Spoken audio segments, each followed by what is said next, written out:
Hello everyone, welcome to Achievers IAS classes. Today we are here to discuss the current events on 23rd December 2017. Let's begin our discussion with the national issues of the day. The first one being the 1% reservation granted to Gujjar community in Rajasthan under the OBC quota.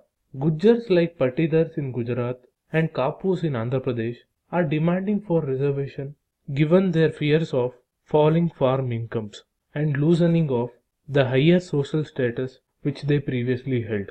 Given the political clout of Gujjars in Rajasthan, the government recently decided to grant 1% reservation under the OBC community without violating the 50% ceiling mandated by the Supreme Court. The Gujjar community is however unhappy about just the 1% reservation given, and also this is given to 4 other nomadic communities along with the Gujjar community, that is Banjara, Gadia Lohar, Raika and Gadaria. You can recall that there was a question asked on the Banjara community in the UPSC prelims examination previously.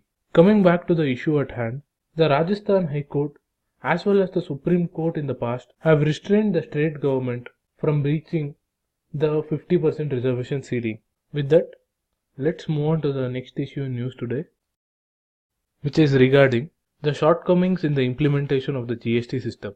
The goods and service tax, as we know, is a system which has replaced most of the indirect taxes of the union as well as the states.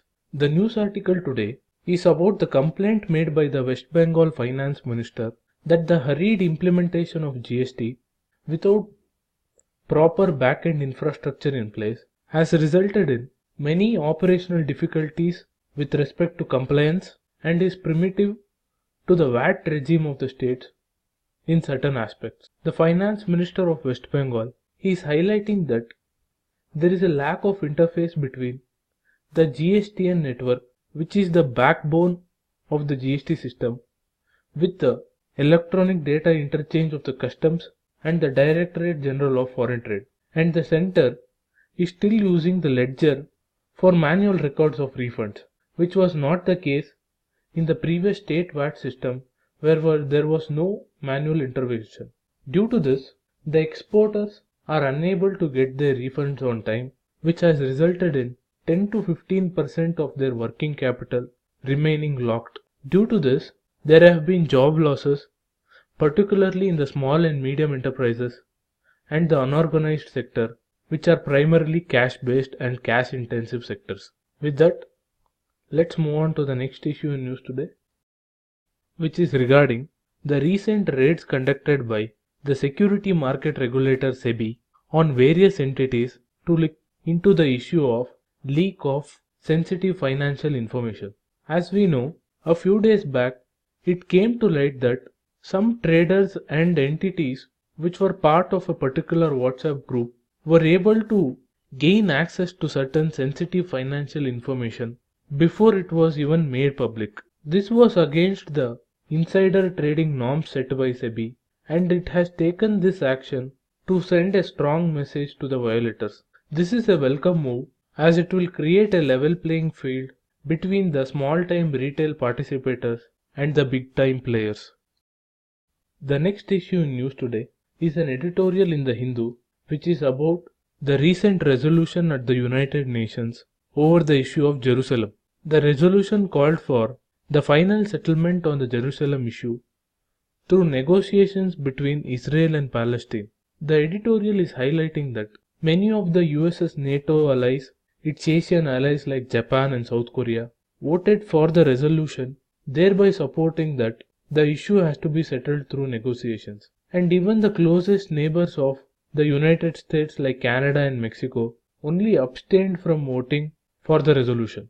In this regard, the United States has responded that countries which have not supported its decision to recognize Jerusalem as the capital of Israel will not be supported by the United States in future negotiations at the United Nations, while Israel has referred to United Nations as a house of lies. This, according to the author, marks new low in international diplomacy, where the two countries, that is Israel and US, are acting as bullies at the international forum.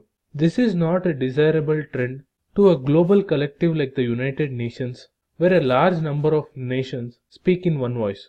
And also, it is not in line with the recently released National Security Strategy by the United States of America, according to which the US stood for the protection of sovereignty of smaller nations. In this regard, India has reaffirmed its traditional policy that the issue of Jerusalem can only be settled through negotiations, aligning itself with a broader global consensus, which is significant given that both Israel and United States are important geostrategic partners to India. And India's stance has been welcomed and appreciated by the Palestinians for India's support to the cause of peace in West Asian region. With that, let's move on to the next issue in news today, which is regarding the Regional Comprehensive Economic Partnership. The Regional Comprehensive Economic Partnership is a mega regional free trade agreement between the ASEAN community and 6 of its free trade agreement partners, which comprise of Australia, South Korea, Japan, China, India, and New Zealand. The news article today is talking about the strong stand taken by the Ministry of External Affairs that the country should restrain itself from concluding any pact which would not result in any gains to India in the medium term. And it has highlighted that a lot of India's free trade agreements have served better to other countries rather than India, which is evident from the widening goods trade deficit with ASEAN post the signing of India-ASEAN Trade in Goods Agreement in 2010.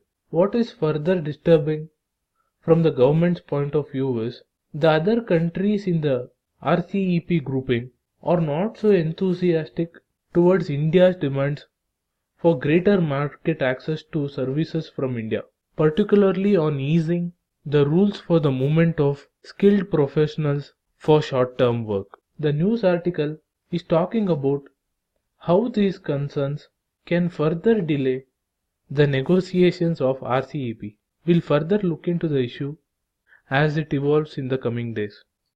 The other issues in news today include the ongoing talks between the special representatives of India and China, who discussed on enhancing confidence building measures and on the early settlement of the boundary issue. We saw yesterday what are the other possible issues which might feature in these talks, ranging from India's concern over the China-Pakistan economic corridor to the pollution in Siang River, which can adversely affect the health of Brahmaputra River, which is crucial to downstream nations like India and Bangladesh. We'll look into this issue in further detail once the details of the talks are out in public domain. The final issue in news today is the reiteration of US President Donald Trump not to provide safe haven to terrorist groups like Taliban to Pakistan. We had seen in the previous news analysis video where, according to the new national security strategy released by the US government, the United States has warned Pakistan against supporting any militant groups. And for further details on the national security strategy of the US, please go back and watch my previous news analysis video. With that, I'm wrapping up today's news analysis. Do like, share and comment to support this initiative. Thank you for watching. Have a nice day.